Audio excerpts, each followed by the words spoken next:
Dice así la palabra de Dios: Amados, les ruego como extranjeros y peregrinos que se abstengan de las pasiones carnales que combaten contra el alma. Mantengan entre los gentiles una conducta irreprochable, a fin de que en aquello que les calumnian como malhechores, ellos, por razón de las buenas obras de ustedes, al considerarlas, glorifiquen a Dios en el día de la visitación. ¿Les parece si oramos a Dios? Padre bueno, cuán bienaventurado es el hombre que no anda en el consejo de los impíos, ni se detiene en el camino de los pecadores, ni se sienta en la silla de los escarnecedores, sino que en tu ley, en tu palabra está su deleite, y en tu ley medita de día y de noche. Será como un árbol plantado junto a corrientes de agua, que da su fruto a su tiempo, y su hoja no se marchita, en todo lo que hace prospera. Te pedimos que tu palabra sea nuestro deleite y nuestra vida en esta hora. En el nombre de Jesús. Amén. El apóstol Pedro se dirige a los cristianos y les dice que ellos son extranjeros y peregrinos, ¿sí? Nosotros somos extranjeros y peregrinos. Hace algunos meses atrás con mi esposa estuvimos en Chile y tuvimos por algunas semanas una experiencia similar a la que algunos de ustedes que son extranjeros tienen todos los días, o algunos de ustedes que han sido extranjeros, como la familia Martínez, nos va a entender. Y es vivir en otro país, aunque sea por un tiempo. Y hay muchos desafíos al pisar otro país. Uno de los desafíos más comunes es que fácilmente uno se apega, se adapta o se ve influenciado por la cultura, los hábitos de ese otro país donde comienza a vivir o por lo menos transitar. En el caso mío, la trágica consecuencia es que fácilmente me adapto al acento de ese país. Y aunque tengo mucho aprecio por mis amigos chilenos, tengo algunas reservas con respecto al acento chileno. Y fue difícil estar en Chile y empezar a hablar medio chileno, ¿no? Eso es algo muy común que le ocurre a cualquier persona que va a otro país. Otro desafío que también es muy común es el hecho de que el ser humano por naturaleza observa a los extranjeros, los mira, quiere saber sobre su país y en alguna medida los extranjeros representan a su país en donde están. Los amigos de esa nueva tierra conocen a Argentina en parte por lo que nosotros les mostramos, ¿no? Para nosotros fue un gran desafío también porque fuimos a Chile un día después de salir campeones del mundo. Ustedes saben que los argentinos tenemos fama de ser muy arrogantes en el resto del continente, así que estábamos ahí y yo me propuse en todo momento no hacer mención de la Copa del Mundo porque sabía que cualquier mención podía ser mal tomada, ¿no? Por ellos. Tuve mucho éxito hasta un día antes de volver, cuando un verdulero me preguntó si era argentino y yo le dije que era campeón del mundo, y su reacción no fue la que uno esperaba, ¿no? Porque no le gustó lo que le dije, así que tuvimos una conversación un poco tensa, ¿no? Esos son algunos de los desafíos que enfrenta un extranjero. Algunos solamente. Y la pregunta que el apóstol va a abordar acá, y no solo acá, sino hasta el capítulo 4, versículo 11 de su epístola, tiene que ver con eso. ¿Cómo viven los cristianos en el mundo? ¿Cómo viven los cristianos en el mundo? Porque los cristianos nos enfrentamos a desafíos bastante similares. Cuando prendemos la televisión y tenemos que cambiar de canal porque lo que vemos no está de acuerdo a nuestra patria celestial, o cuando abrimos las redes sociales y vemos cosas que no queremos ver y pensamos esto es distinto, este mundo es distinto al mundo que a mí me gustaría habitar, o cuando estamos en el trabajo y hay conversaciones que escuchamos de las cuales no nos gustaría participar. ¿Qué hacemos, no? ¿Qué hacemos cuando nuestros hijos escuchan cosas que nos gustaría que no escuchen? Porque son influencias de una tierra que decimos no se parece mucho a mis ideales, a mis valores, a lo que me gustaría que sea. O cuando el gobierno aprueba una ley que va en contra de nuestros principios y decimos, ¿cómo vamos a vivir ahora en un país que aprueba cosas que nosotros pensamos que no están bien? Y hay mucha tensión ahí, ¿no? Porque en parte esas cosas pueden influenciarnos, ¿no? Esa es parte del miedo que tenemos, de que todo lo que está en el mundo nos influencie. Nosotros hemos aprendido bien al principio de la epístola, cuando Pedro comienza, que nosotros somos un pueblo elegido por Dios. Hemos aprendido que somos herederos de una herencia que no está en este mundo, que este mundo simplemente es pasajero y que nosotros esperamos algo en un mundo venidero. También vimos la semana pasada que somos una nación incluso, un pueblo escogido por Dios. Y obviamente la pregunta es, ¿cómo vivimos como extranjeros? Algunos cristianos han optado por aislarse completamente del mundo, ¿no? Esa es una postura común entre algunos cristianos. Quiero desconectarme completamente, no quiero tener ningún contacto con el mundo. En el otro extremo hay personas que piensan que no hay ningún problema con vivir en este mundo siguiendo los valores de este mundo. Y lamentablemente eso se ha vuelto popular en muchas iglesias. Y las personas que van a la iglesia se comportan igual a las personas que viven en el mundo. ¿Cuál de los dos tiene la razón? ¿Cuál de los dos extremos es el correcto? O quizás estamos perdiéndonos de algo que no está entre esos dos extremos. Como les decía recién, desde este momento hasta el capítulo 4, versículo 11, Pedro responde esa pregunta. Lo que hemos visto hasta el momento, desde el principio, ha tenido más que ver con nuestra identidad. Y Pedro nos ha dicho que nosotros tenemos una identidad gloriosa, somos el pueblo de Dios, elegidos por Dios. Tenemos una herencia en los cielos, una esperanza que nos pertenece. Somos sacerdotes, como vimos la semana pasada. Tenemos a Cristo como esa roca sobre la cual podemos edificarnos y crecer. Y la pregunta que Pedro va a abordar y que va a seguir abordando es, ¿cómo vivimos en el mundo?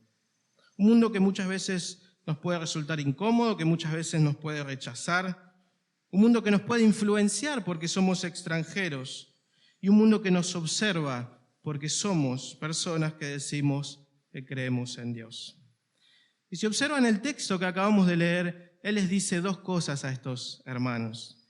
En el versículo 11 vamos a ver que Él les dice, absténganse del pecado. Y en el versículo 12, Él les dice, sean ejemplares para el bien del mundo.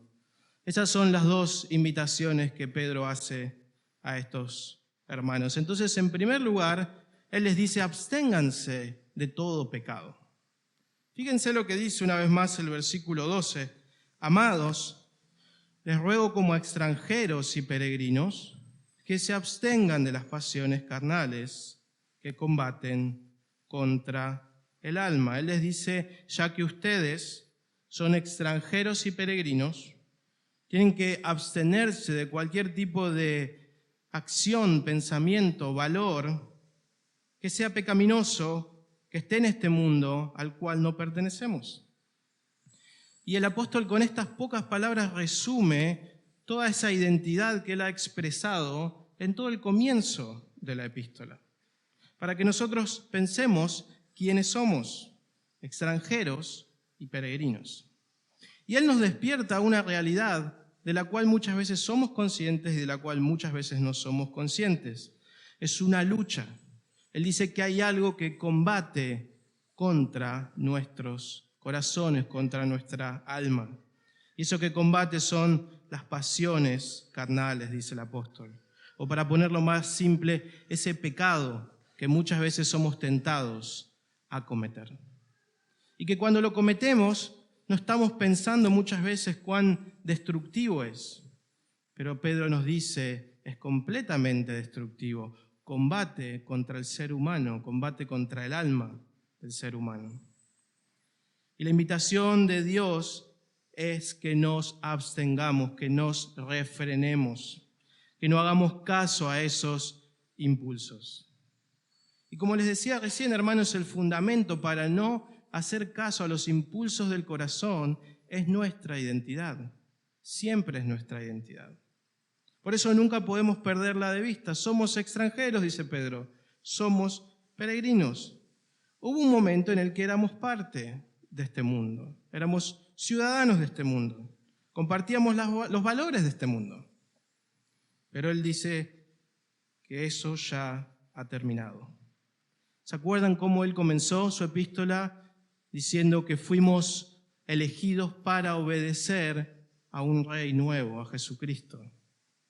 Él dijo que fuimos limpiados para recibir una herencia que no es de este mundo, que fuimos un pueblo escogido.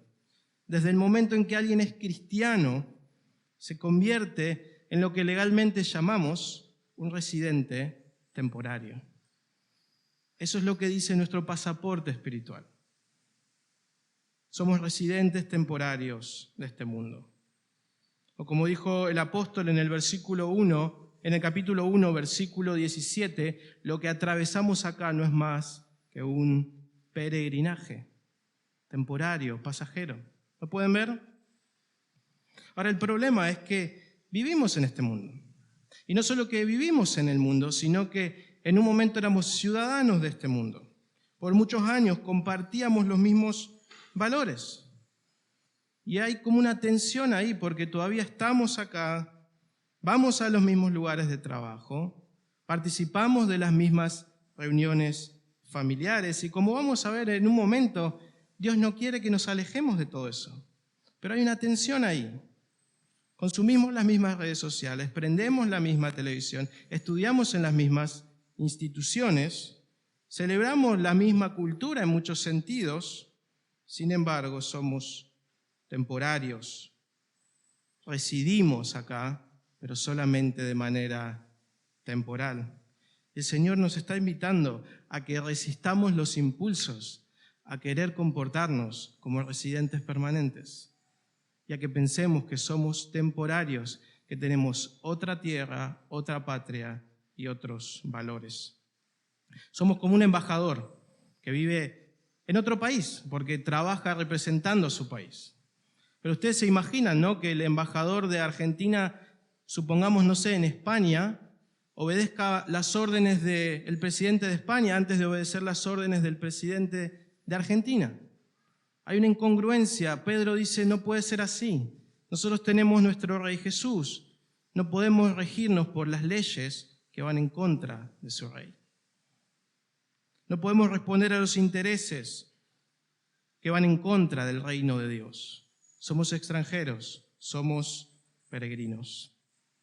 Entonces la invitación de Dios es que nos despojemos de todo aquello que no está de acuerdo con los valores, con las prácticas, con las verdades de nuestra patria celestial.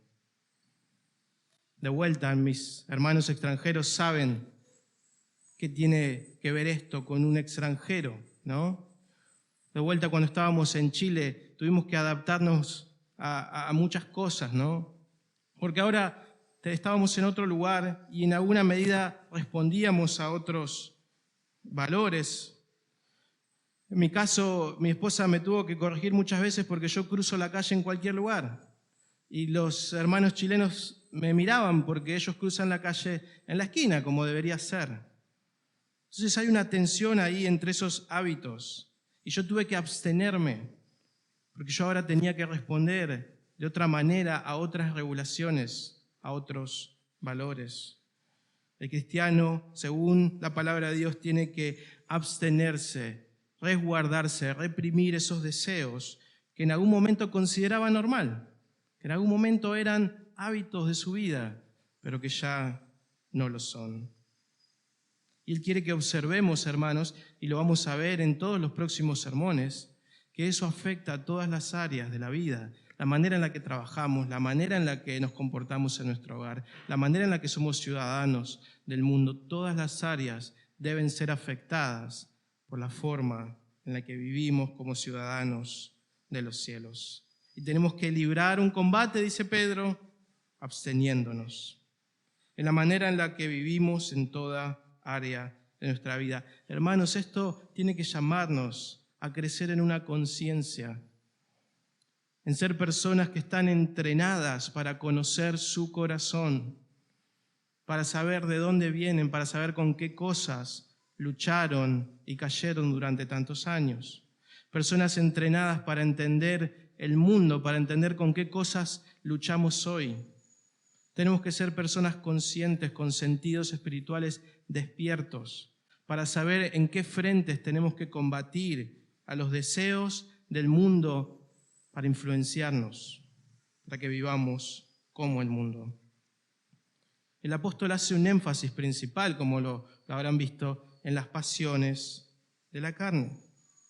Y vaya si eso no es pertinente para el día de hoy, en un mundo donde se celebra la mal llamada libertad sexual, en un mundo donde el placer simplemente desmedido es celebrado por muchos, en un mundo donde las nuevas generaciones han crecido en el consumo de sustancias, en donde vivimos simplemente sin tener un propósito, persiguiendo el placer. Ustedes, dice el Señor, absténganse. Absténganse también de un mundo que muchas veces puede mirarlos con otros ojos porque no comparte nuestros valores. Tenemos que abstenernos también del deseo de querer ser aceptados, un deseo que es muy fuerte muchas veces y que nos lleva a actuar de maneras incorrectas porque no queremos enfrentar la incomodidad, no queremos enfrentar el descontento de nuestros seres queridos. Tenemos que abstenernos, y lo vamos a ver más adelante, del deseo de venganza que muchas veces atenta en nuestros corazones porque nos gustaría que el mundo nos trate de otra manera. Somos extranjeros y peregrinos. Nuestra identidad está con Dios en los cielos. Ahora, en segundo lugar, dice el apóstol, tenemos que ser ejemplares para el bien del mundo. Y qué pertinente lo que va a decir el apóstol ahora, ¿no? Sumamente pertinente incluso para hoy, que hay muchas personas que nos visitan y quizás están escuchándome y dicen, este hombre está diciendo que los cristianos tienen que separarse del mundo. Y querido amigo, ese no es el punto de lo que va a decir Pedro ahora, sino que él va a traer un equilibrio a lo que dijo anteriormente. Y él les dice, sean ejemplares para el bien del mundo. Hace algunas semanas atrás, en una clase con una alumna, estábamos viendo un video sobre la comunidad Amish. No sé si algunos de ustedes conocen a los Amish, a los cuáqueros, a los menonitas. Son personas que profesan ser cristianos, pero que ellos tienen la convicción de que tienen que alejarse completamente del mundo, ¿no? Entonces, la mayoría de ellos vive en zonas rurales, tiene sus propios medios de subsistencia, no tiene ningún contacto o muy poco contacto con el mundo. Acá tenemos comunidades Amish y menonitas en la provincia de Buenos Aires, en la provincia de La Pampa. Ellos tienen la convicción de que el cristiano tiene que estar completamente desconectado del mundo, de que no tiene que haber una tensión, simplemente tiene que haber una división. Y esa es la tendencia que podemos llegar a tener los cristianos a veces. No queremos hablar con las personas del mundo, no queremos participar de las actividades del mundo. Sin embargo, lo que acabamos de leer es completamente diferente. El versículo 12 dice que los cristianos viven, fíjense, entre los gentiles. O podríamos decir también, traducirlo como entre las naciones, no afuera de las personas, entre las personas. Trabajamos en los mismos lugares, estudiamos en los mismos lugares, vamos a las mismas reuniones familiares y disfrutamos de hacer todas esas cosas. Y debería ser así en alguna medida. Mandamos a nuestros hijos al mismo club que nuestros vecinos, a las mismas escuelas que nuestros vecinos, tenemos los mismos feriados, celebramos muchas cosas de nuestra cultura. Y la razón por la cual Pedro dice que los cristianos viven en el mundo y entre las personas del mundo radica en lo que vimos la semana pasada, cuando el pastor Ricardo nos recordaba que los cristianos son un pueblo de sacerdotes para Dios, es decir, un pueblo de representantes de Dios, porque eso es lo que hace un sacerdote, conecta a las personas con Dios. Y esa es la identidad. Fíjense rápidamente lo que leímos el otro día en el versículo 9. Pedro dice, pero ustedes son linaje escogido, real sacerdocio, nación santa, pueblo adquirido para posesión de Dios, a fin de que anuncien las virtudes de aquel que los llamó de las tinieblas a su luz admirable. Somos representantes, somos embajadores de Dios. Somos residentes temporarios, decíamos antes, pero somos como esos extranjeros que quieren dejar bien representado a su país. Nosotros queremos representar bien a Dios porque queremos que las personas conozcan a Dios. Eso es lo que tenemos que buscar. Fíjense que el versículo 12 comienza con un imperativo y nos dice, mantengan entre los gentiles una conducta irreprochable, ejemplar, a fin de que en aquello que les calumnian como malhechores, ellos, por razón de las buenas obras de ustedes, al considerarlas, glorifiquen a Dios en el día de la visitación. Y acá hay algo importante, hermanos, que tenemos que remarcar, y es que vivimos en un mundo deteriorado por el pecado. Pero lo que Pedro está señalando es que no obstante vivimos en un mundo que en muchos sentidos conserva valores, están de acuerdo con lo que Dios llama bueno y correcto. Eso es lo que Pedro quiere señalar. Vivimos en un mundo donde todavía las personas aprecian la sinceridad, la honestidad, la responsabilidad, el trabajo duro, donde todavía vamos a votar en las elecciones y queremos elegir a una persona correcta. Todavía hay muchas personas que celebran la ética en el trabajo, que valoran a aquellas personas que viven correctamente en su barrio. O podemos mirarlo desde el lado negativo, todavía vivimos en un mundo donde se condena muchas veces la injusticia, la corrupción, la pereza. Un mundo que todavía sigue indignándose ante la violencia, ante el robo, ante la mentira. Es un mundo que todavía conserva rastros de lo bueno, de lo correcto, de lo virtuoso. Eso es lo que Pedro está diciendo. Y él dice que nuestro papel en ese mundo es ser personas completamente ejemplares en cada cosa que el mundo dice que está bien y tiene razón. En todo lo que esté a nuestro alcance, irreprochables, dice Pedro. ¿Por qué? Para que las personas quieran conocer a nuestro Dios. No podemos evitar que en muchos sentidos, como dice Pedro, las personas nos calumnien como malhechores porque no compartimos muchos valores, porque vivimos de otras maneras. Pero lo que sí está a nuestro alcance, y Dios quiera despertarnos cada día más a esto, lo que sí está a nuestro alcance es vivir de tal manera que las personas no tengan nada para decir de nosotros y que tengan motivos para tener curiosidad por conocer a Jesús, por lo que ven en nuestras vidas. Como un embajador hace todo lo que tiene a su alcance para que las personas conozcan a su país, para que quieran relacionarse con su país, los cristianos tenemos que ser modelos en todo lo que hacemos, excelentes en todo lo que practicamos, porque queremos que las personas vengan a la iglesia. Es decir, que lo que Pedro nos está diciendo es que si nosotros somos buenos vecinos, que nunca tienen problemas con sus vecinos, que siempre están para ayudar cuando el vecino lo necesita, estamos dándole motivos a nuestros vecinos para que quieran escuchar de Jesús, para que por lo menos se pregunten por qué mi vecino es así, por qué se comporta de esa manera.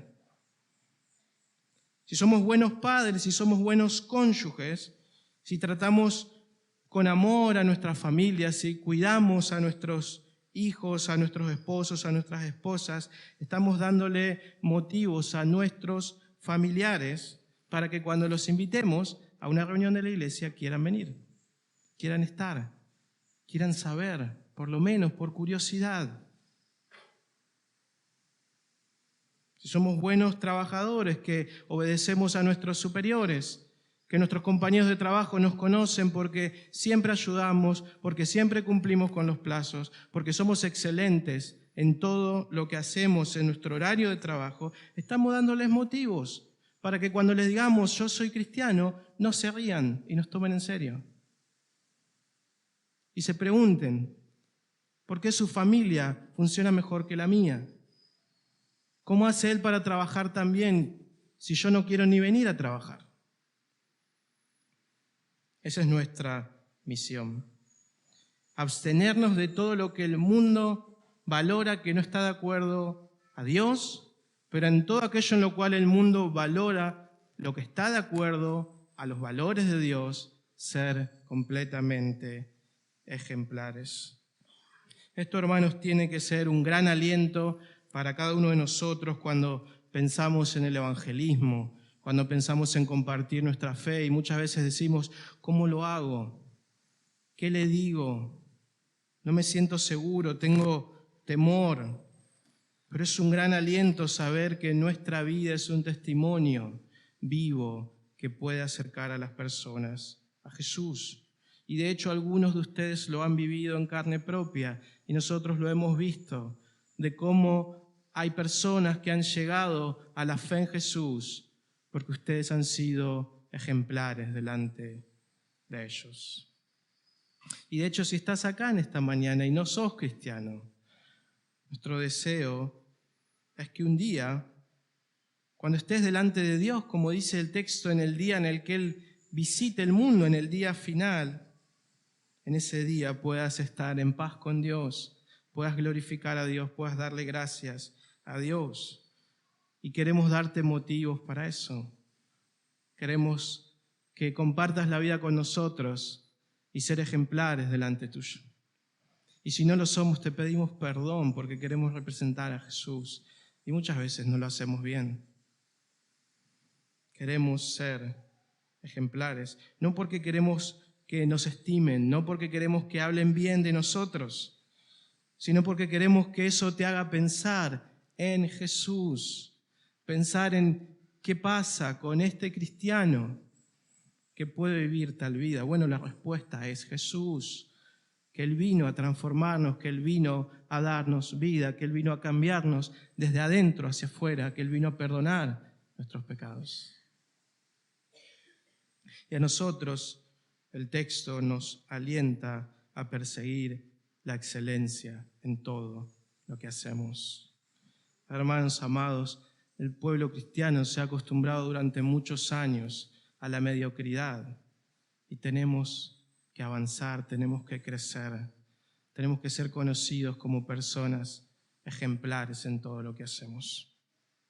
Mejores vecinos, mejores padres, mejores hijos, mejores esposos, ejemplares en todo lo que hacemos, personas útiles para que las personas quieran conocer a Jesús. Quisiera terminar leyéndoles una historia, es la historia de una persona llamada Richard, una historia que leí hace un tiempo en un libro sobre evangelismo escrito por Rick Tice. Y Richard cuenta cómo él llegó a conocer a Jesús y él dice, hablando sobre Rico, su compañero de la escuela secundaria, dice, yo conocí a Rico en la escuela. aunque no éramos muy cercanos. Estábamos en diferentes clases, pero compartíamos el equipo de cricket. Y lo que más recuerdo de él durante los años de escuela fue ese año cuando Rico se convirtió al cristianismo. Y él dice algo muy interesante, él dice, yo creo que si le preguntáramos a la mayoría de nuestros compañeros de esos años, ellos también se acordarían de lo mismo, aunque ya pasaron más de 30 años. Se pregunta Richard, dice, ¿por qué será que todavía nos acordamos? Y él dice, yo creo que por dos razones. Primero, por la reacción despiadada que muchos mostramos hacia él, por los intentos constantes en público y en privado de humillarlo y de intentar que él deje de ser cristiano. Intentos que duraron muchos años, dice Richard.